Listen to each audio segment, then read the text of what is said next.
Hey guys, so today we're going to be putting the supercharger setup on the Mustang and getting it running. Yay! What? Oh, are we Go. videotaping? No, no we're not. Yes, you are. Maybe? You are. Smile.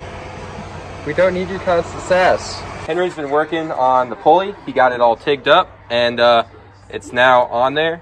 It's really straight from what it looks like.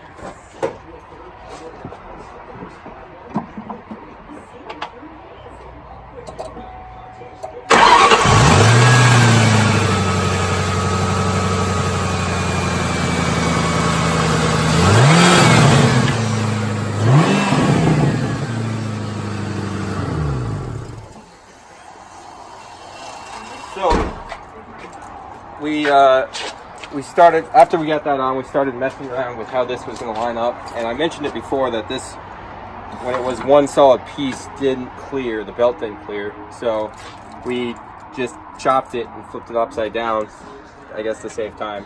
We're lazy. And now we're trying to decide how the box is going to fit.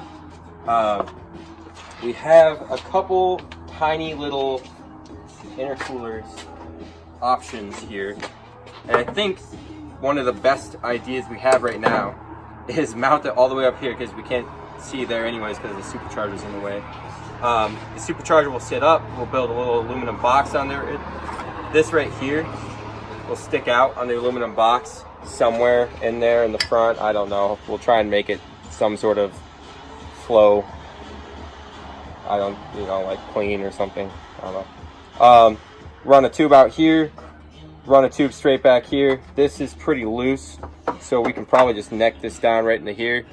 And then we've got the intercooler in there. It's really small for what we were trying to do. Actually, Stock 13B intercooler. yeah, that's a stock Mazda. Great little horrible piece. But Henry got a new intercooler for the Chevette, actually, and it's huge, and I think that's what we're going to look at eventually for this because it looks pretty good. Yeah, looks pretty good. But we're just trying to get this up and running. Once we get the box built for this and that mounted on here, I think we're just going to throw a belt on it and try and tension it enough and see what it does. Just make it whistle. I doubt it will work, but why not? So here's the box. Oh, Henry is starting on welding it. We've got the spool gun and all that fun stuff hooked up.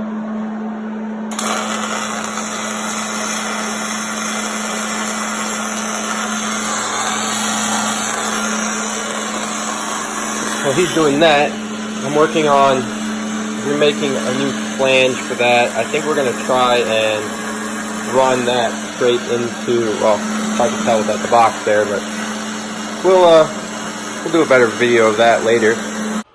We are currently working on the intercooler. Henry welded up the mount here for the this little intake box for the supercharger. It's really hot, so I'm not going to pick it up yet. But now we're working on, oh, I just set it down, here we go, the intercooler. Trying to figure out the most efficient way to quickly make this work, so not really that efficient, but these are the stock pieces of. Hey Henry, what is this intercooler off of? It's off of WRX. It's off Benzo WRX. Okay, so this is the WRX intercooler, and these are the two intakes, and there's one that goes here and there's one that goes here, but they kind of, angle straight down, which not very effective. So made some flanges. They're probably over here somewhere. Henry's milling one right now, but we'll get to that. So here's the flange we made, just traced it out. I was gonna just weld a piece of tubing on there, cut off a bunch of flow, good enough. Henry busted out the little mini micro mill here he made out of a scrapped CNC mill that someone just threw out. Basically just has this power supply hooked up to a sim motor, DC sim motor, and you just plug it into the wall.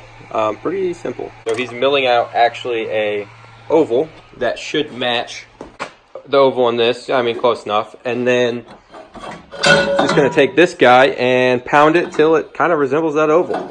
I had not seen this before, but this is actually the original headers he had on the first Turbo Chevette, and that's what he did on these. Just pounded the steel piping, tubing, whatever it was, and got it close enough, actually, and it looks really good. Well, he's over there milling.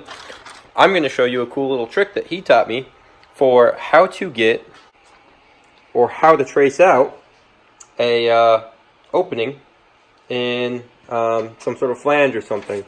Basically, you just find one of these, get it oily enough. Usually most of the stuff we have comes pre-oiled. Piece of just thinnest paper you can get.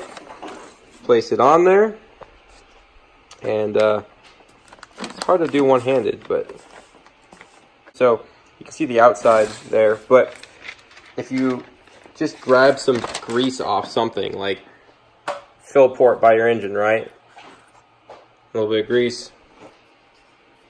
Put it around the hole, a decent little chunk around the hole. And then when you go to, oh, now there's a bunch on my fingers, so that doesn't help. Put that on there. There you go. Marks out the hole perfectly. And then you can just trim it out with scissors. Really effective. I mean, that's just what he made. I mean, by just doing that, he just trimmed it with scissors. Fits right there.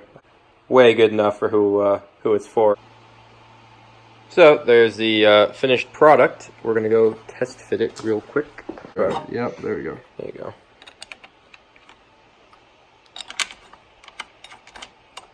Close enough for our purposes. There you go. Pretty dang good.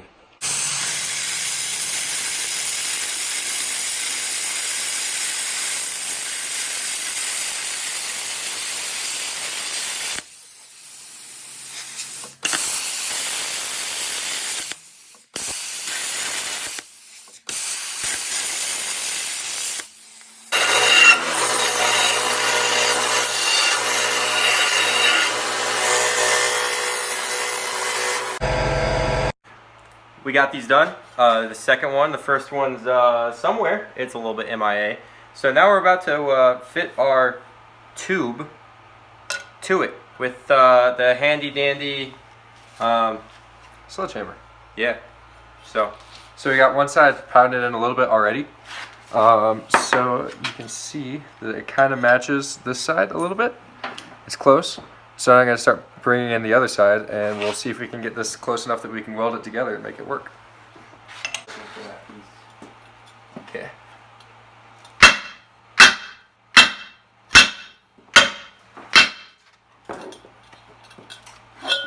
Well, that did not work.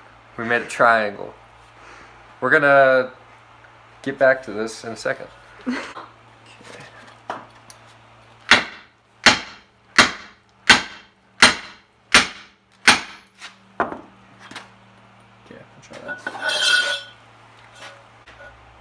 yeah, Oh yeah, that's what a beauty that is. precision engineering.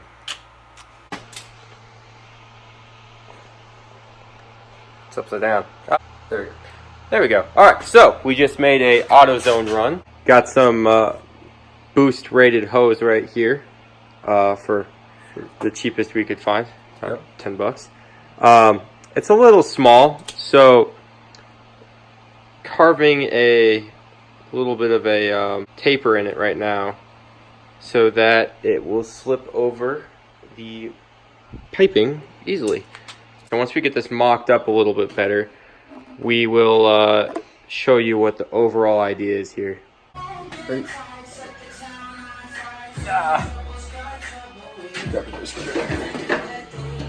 It So works. we got it on.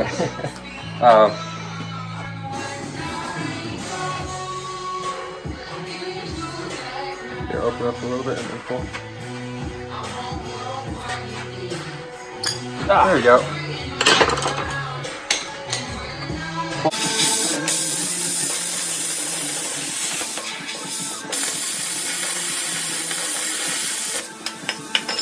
Well, we got this piece welded, and I filled it up with water, to see if it leaked anywhere, and it does. It leaks right out of this corner right here. You can see I just totally missed a spot. So I'm gonna patch that piece up real quick, and then we'll try again.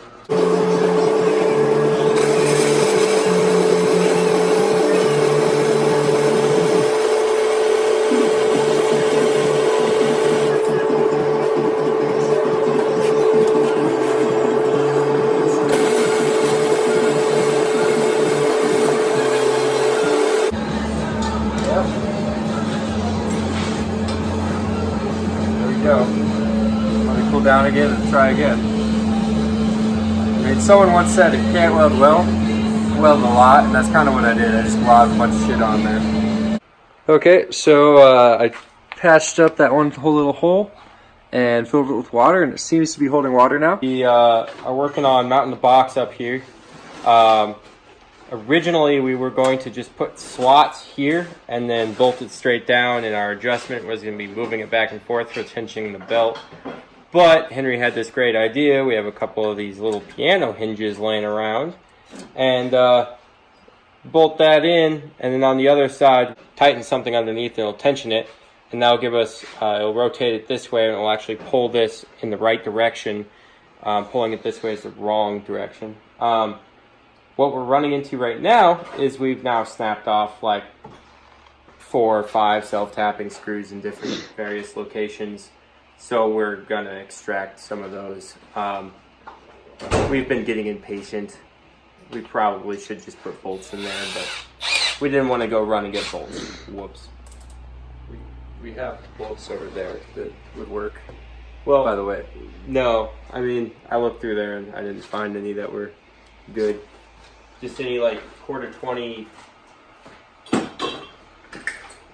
So I dug out, I found like a carbide drill bit that we have from something, I don't know what, but we have it. So we're gonna try and use that to get this broken off little bolt out real quick, and I'm probably gonna snap the nice drill bit.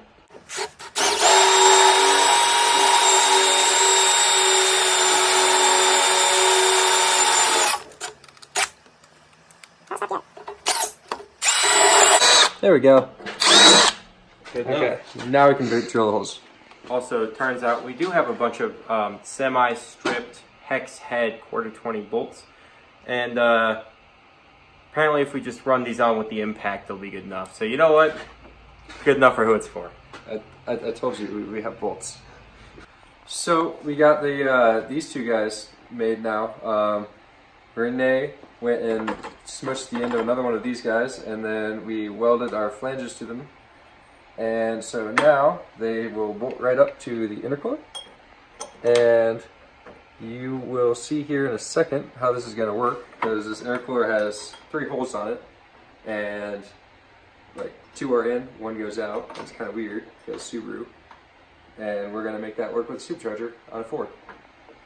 Okay, so we got the supercharger bolted to our fancy hinge setup here, and so that's going to be how we tension it, and then we're going to go to the parts store now, and we're going to find a belt that fits this. So to get there, since this thing can just kind of flop however we want, we took a dog leash and kind of tied it to it, so now it can only go that far, so hopefully it doesn't fly off of everything. That's the goal. Cool. We're gonna work, maybe? So this is your first person view inside the car. It only blocks a lot of your field of view. It's not like it's a drag car where view is important. Henry, this is a road race car. You don't need to be able to see the road. Yeah, that's how it works. Okay. I mean, it does have the benefit of you can see if the belt is falling off or is slipping. So there's that, which it probably will because we made it. Yeah, the dog leash is flapping in the wind pretty nice. Hopefully the supercharger doesn't fall off. That doesn't look too strong now that it's actually moving. What are we doing? So I wanted to hear whooshing noises. So I'm holding the belt, and I'm holding tension on the belt, and he's gonna start it. That's pressurized system in there. Well, it's leak. It's not. There's no gas or anything. It's just gonna leak around it. It'll be fine. You heard it from the genius there. It'll be fine. I'm a professional mechanic. Okay. I'm sitting behind the glass window, so I feel safe. It's probably gonna hop the belt right away because of how like not straight. Hey, you have glass. That thing's coming right at me if it flies.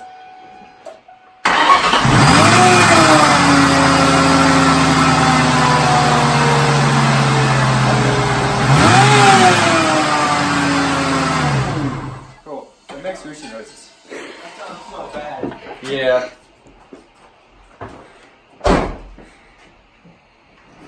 Okay, so what we've done, a little update here. We changed hinges now, so we're using a barn door hinge instead of these piano hinges, and they're a lot beefier, they're a lot stronger. The piano hinges were flexing a lot, so we did that, and then we cut holes in the earbox now, so that we can hook up some pieces. We can weld our pieces of aluminum there that the hoses will go to, and then we had the belt on. We went and got a belt, put it on, and then we built a tensioner thing. It's just a little bolt in here that pushes up on this whole box.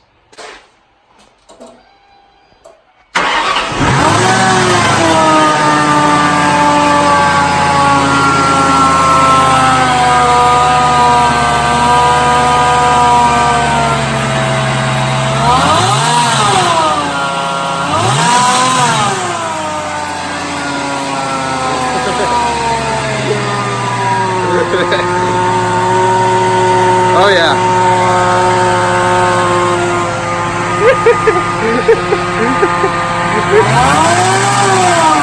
So Renee went and cut and deburred these pieces of aluminum pipe, and we're going to weld these right onto our supercharger box. And that's going to be our intake from the supercharger box to the intercooler. So this is one of the pieces we made. And where it goes is it will bolt to the MAF right there where the cone filter bolts to.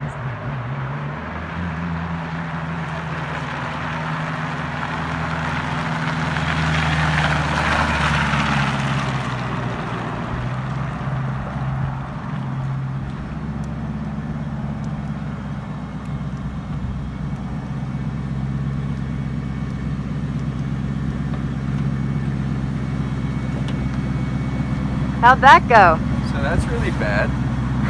It cuts out like when you're under a load, it just cuts out really, really bad, like immediately, pretty much. I think what it is that we have two MAF sensor. It's really small, and so I think it's might be directing air or like around the sensor to where it's not picking it up right. Or we could just have enough fuel pressure. It kind of feels like that too. Diagnosis time. So what we did real quick is we just unbolted this weird intake thing we made from the MAF. We're just gonna let it sit out there, and then now we should be able to get airflow through the MAF, like well. It should flow how it's supposed to, and we'll see if that fixes it. If not, then we have another problem. All right, guys, we're gonna go take this baby out for a test drive. Yay. Yeah.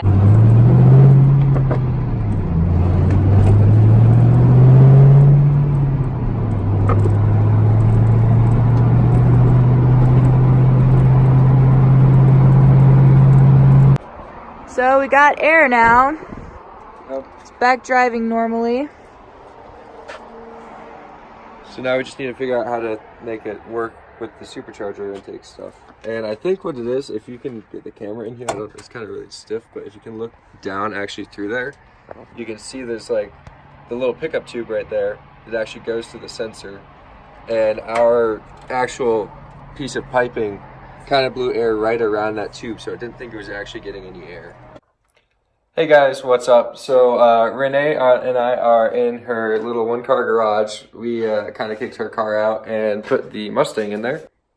So yeah, the Mustang is now in Renee's garage, and we're gonna have a little late night race car session.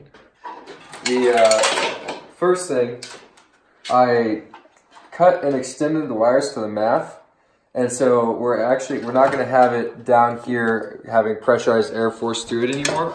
We're gonna put it up right here.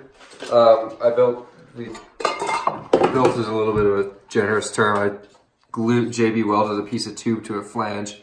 But this is going to go on the intake side of the supercharger like that, and that's where the MAF is going to sit. And so now we're not going to have pressurized air going through the MAF and getting really weird readings. And then from the intercooler to the rest of the factory intake piping, well, not factory, the intake piping that's on the car, I have a scrap of aluminum charge pipe from work. And so we're going to cut this down to where it fits. It's the right length. It's set just about like that. I have this coupler right here, which goes from 3 to 4 inches. And so that should connect us right to this tube just fine. And after that, really, we should be good to go. We will eventually have to run a recirculation line for the blow-off valve that's right here to go back into the low pressure intake side, because the MAF is going to be reading that the engine's taking in a bunch of air through the supercharger, but then it's just going to be dumping it right here. But the car's not going to know that. So it's just going to make it run really rich because it thinks it's getting a lot of air, but it's not actually getting to the engine. So yeah, let's go do some shit. All right, so we are going to throw a bunch of JB Weld around this guy to give it some support and make sure that we don't lose any more airflow from any of our pieces. Let's go. We're going to let that dry for a little bit and head back out to the garage. Okay, so this piece right here is going to be part of the hot side charge pipe, and it's going to go to the intercooler. And so what we're going to show you real quick is a really sloppy, easy way to make a bead rolled edge on something if you don't have a bead roller, because a lot of home people don't have that. So what you do, you take a pair of crimpers like this, and you put it so that that crimper piece right there is going to press outwards on the metal, and then you just squeeze and work your way around, and you can make yourself a bead roll pretty easily. And you don't want to squeeze too hard because you can just puncture the aluminum. Now that this end's bead rolled, we did a test fit and I figured out how long we need to cut it for the other end, so I'm just going to cut it real quick and then we can go ahead and install it. It's late, actually early for me. I'm on my way to work. They're trying to get this together real quick before I have to go, which is in like a minute. So we're gonna see if we can get this start now. The 1 minute or less supercharge. Yeah, it has completely changed. The MAF is now up there. Everything down here. It has an air filter. Has an air filter, which is a rag, not even wet. Big holes in our system because whoops. Well, I have a solution for that. I fixed that. Quality. So lug nut, hole. Hey, how did you build a car? What? Lug nut, hole. Oh, okay. That's Just That's checking. it. Yeah, that's all we got. Yep. Other threaded thing. Hole. How's the boost pressure is going to happen? Get your eyes on that boost gauge. 1,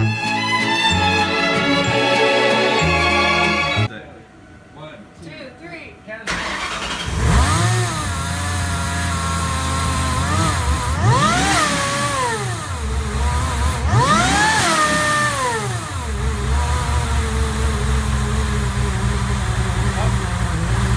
Nothing.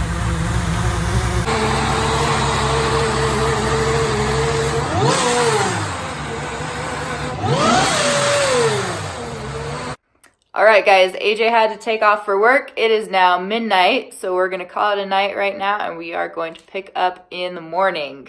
But we still have a little bit of work left to do, and we're going to try and give it a quick test drive on the way over to the other shop in the morning, and we'll see if we can actually make some positive boost on the way.